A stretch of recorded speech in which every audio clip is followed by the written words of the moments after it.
बच्चों आज हम देखते हैं class 10th third chapter pair of linear equation in two variable का introduction of pair of linear equations in two variable. यहाँ टू वेरिएबल से मतलब है एक तो वेरिएबल हुआ x और दूसरा वेरिएबल हुआ y। यहाँ पे a1 b1 और c1 तीनों कॉफिशिएंट्स हैं, कांस्टेंट टर्म भी बोल सकते। ठीक इसी तरह से यहाँ पे एक्स वाई वेरिएबल हैं, a2 b2 और c2 ये कांस्टेंट टर्म है या कॉफिशिएंट्स हैं। तो यहाँ पे इनकी जो दोनों के a1 अपॉन a2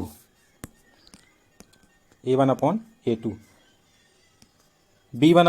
b2, तो यहाँ पे b1 अपॉन b2 और थर्ड है c1 अपॉन c2। इनके रेशियो कंपेयर करते हैं। इनके रेशियो से क्या होता है, हमें पता चलता है कि कौन सी कंडीशन होगी, यूनिक सॉल्यूशन होगा या नो सॉल्यूशन होगा या इनफाइनेटली मैनी सॉल्यूशन होगा। सबसे पहले तो बच्चों यूनिक सॉल्यूशन का मीन्स समझ लें। यूनिक सॉल्यूशन होता क्या है? यूनिक सॉल्यूशन जैसे कि यूनिक मीन्स होता है अद्वितीय, मतलब जिसके समान और कोई दूसरा ना हो। जैसे कि सुना होगा, हम मार्केट में किसी शॉप पे जाते हैं तो दुकानदार यही बोलता है, भाई ये यूनिक पीस है। यूनिक पीस मतलब अब हमारे पास है, इसके अलावा मार्केट में आपको ये पीस दूसरे के यहाँ नहीं मिलेगा। तो यूनिक अद्वितीय मतलब इसके समान और दूसरा कोई ना हो, उसको हम बोलते यूनिक। तो यहाँ पे हम आते हैं, यूनिक सॉल्यूशन के लिए कंडीशन होती है a1 upon a2 is not equal to b1 upon b2। ये यूनिक सॉल्यूशन के लिए कंडीशन हो गई, ठीक है ना। अब समझ गए ना कि a1 अपॉन a2 और b1 अपॉन b2 ये रेशियो इक्वल नहीं होना चाहिए, तो यूनिक सॉल्यूशन है। अब यूनिक सॉल्यूशन तो है, इसमें एक और बात आती है कि यूनिक सॉल्यूशन में लाइनें कैसी शो करेगा, तो इसमें होती हैं इंटरसेक्टिंग लाइंस। अगर हम इन दोनों इक्वेशंस को ग्राफ पर शो करें तो ये ग्राफ पे हमें इंटरसेक्टिंग लाइंस मिलेंगी। कैसी? ये लाइन जा रही है और दूसरी लाइन ये, तो यहाँ पे आपस में कहीं ना कहीं ये इंटरसेक्ट करेंगी, जिसको हम पॉइंट पी भी नाम दे सकते हैं या कुछ भी, लेकिन इंटरसेक्टिंग लाइंस बोलेंगे। तो इस कंडीशन में इंटरसेक्टिंग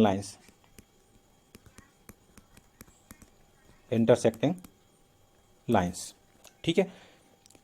हाँ, इस केस को बोलते क्या है, कंसिस्टेंट या इनकंसिस्टेंट। जिसके सॉल्यूशन पॉसिबल हो तो हम क्या बोलेंगे, कंसिस्टेंट। इसकी इंटरसेक्टिंग लाइंस शो कर रहा है, यानी कहीं ना कहीं ये एक दूसरे को कट कर रही लाइन है, तो हम इसके यानी कि इसके सॉल्यूशन है, वो भी कैसे सॉल्यूशन है, यूनिक सॉल्यूशन। यदि यूनिक सॉल्यूशन है तो हम कह सकते हैं it is a consistent system of equation,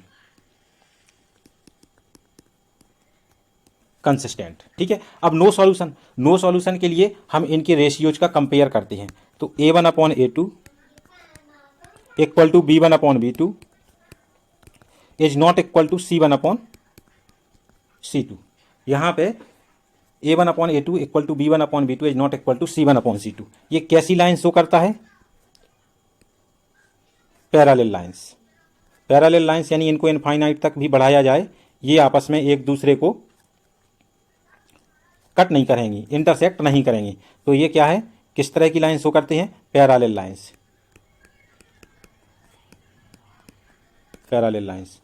lines हैं, एक दूसरे को इनफाइनाइट तक बढ़ाने पर भी नहीं कट करेंगी या इंटरसेक्ट करेंगी। मतलब इसका नो सॉल्यूशन है। नो सॉल्यूशन को क्या बोलते हैं हम? Inconsistent system of equation, inconsistent, ठीक है। थर्ड है इनफाइनेटली मैनी सॉल्यूशन। इसमें हम इनके रेशियोज देखते हैं, तो रेशियो किस टाइप के आते हैं? a1 upon a2 equal to b1 upon b2 equal to c1 upon c2। यानी कि तीनों रेशियो का कंपेयर करते हैं तो तीनों रेशियो एक दूसरे के इक्वल आते हैं। इस कंडीशन में अगर हम इस टाइप के कंडीशन को, यानी इस टाइप के लीनियर इक्वेशंस को हम ग्राफ पे रिप्रेजेंट करें तो ये आती हैं कोइंसिडेंट लाइंस, यानी एक लाइन और उसी के ऊपर दूसरी लाइन, जरा भी इधर उधर नहीं होती, दोनों लाइनें एक दूसरे के ऊपर होती हैं। अब एक दूसरे के ऊपर हैं तो एक पॉइंट वो यहाँ पे मिल रही है आपस में, यहाँ पे भी आपस में मिल रही है, यहाँ पे भी आपस में मिल रही है, यहाँ पे भी, यानी कि लगातार वो तो साथ साथ मिल के जा रही हैं, यानी हर पॉइंट पे एक दूसरे को इंटरसेक्ट कर रही हैं। मतलब इनफाइनेटली मैनी सॉल्यूशन, इसको बोलते हैं कोइंसिडेंट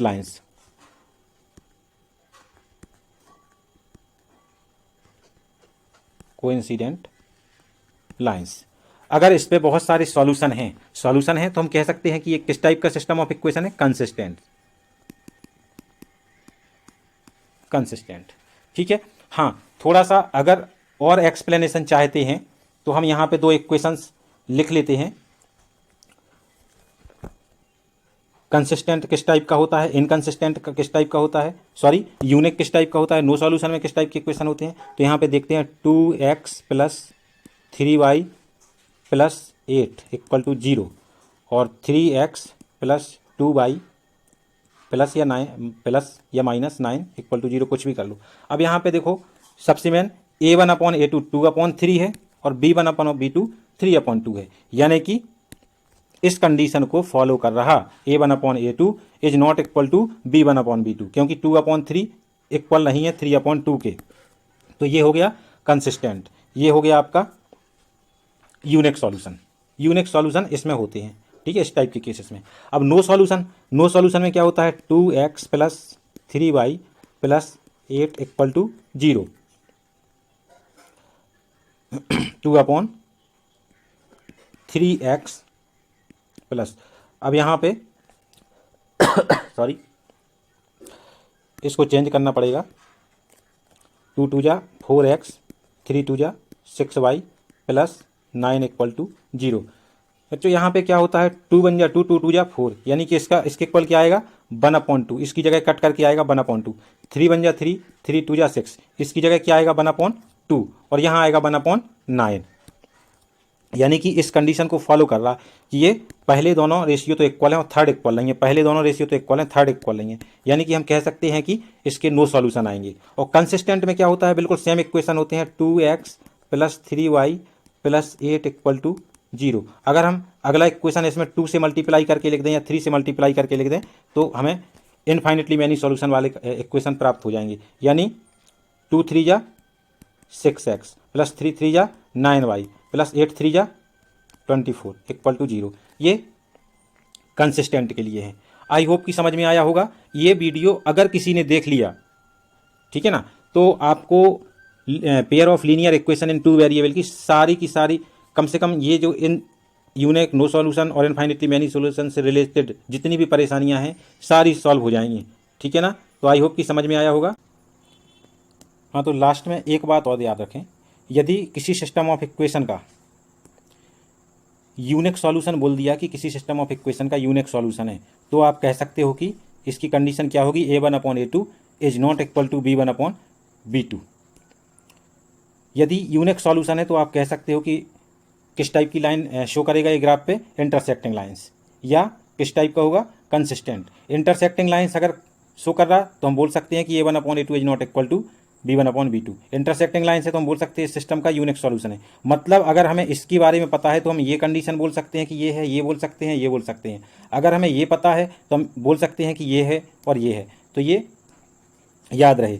ठीक इसी तरह से नेक्स्ट देखते हैं, अगर किसी सिस्टम ऑफ इक्वेशन में नो सॉल्यूशन है तो इसकी कंडीशन हम बोल सकते हैं कि ये किस तरह की कंडीशन शो करेगा, a1/a2 equal to b1/b2 is not equal to c1/c2। और यह सिस्टम किस तरह की लाइन शो करेगा ग्राफ पे, पैरेलल, ठीक है ना, और इनकंसिस्टेंट होगा। अगर कोई सिस्टम पैरेलल लाइन शो करता है तो हम कह सकते हैं ये कंडीशन होगी इसकी, ठीक है ना, इनके रेशियोज इस टाइप से आएंगे। और अगर कोई सिस्टम पैरेलल लाइन शो करता है तो हम ये भी बोल सकते हैं कि नो सॉल्यूशन होगा। अगर नो सॉल्यूशन है तो पैरेलल लाइन होगी, पैरेलल लाइन है तो ये वाला सिस्टम होगा, ठीक है ना, ये वाली कंडीशन होगी। नो सॉल्यूशन है तो ये वाली कंडीशन, मतलब एक दूसरे के अपोजिट बोल सकते हैं, हमें कुछ भी उनके बारे में नॉलेज हो। नेक्स्ट आगे देखते हैं, इसी तरह से इनफाइनेटली मैनी सॉल्यूशन है अगर, तो हम उसके लिए ये कंडीशन बोल सकते हैं कि a1/a2 b1/b2 c1/c2 तीनों रेशियो इक्वल होंगे टू ईच अदर, ठीक है। इसके बाद कोइंसिडेंट लाइन शो करेगा, कोइंसिडेंट लाइन शो करेगा तो ये कंडीशन होगी, ये कंडीशन होगी तो इनफाइनेटली मैनी सॉल्यूशन, यानी सभी एक दूसरे के पूरक होते हैं। यानी कि अगर ये इसके बारे में हमें ये चीज़ नॉलेज है तो ये कैसे कह सकते हैं, ये पता है तो ये कह सकते हैं, ये पता है तो ये कह सकते हैं, ये भी कह सकते हैं, ठीक है। तो ये बात याद रखना।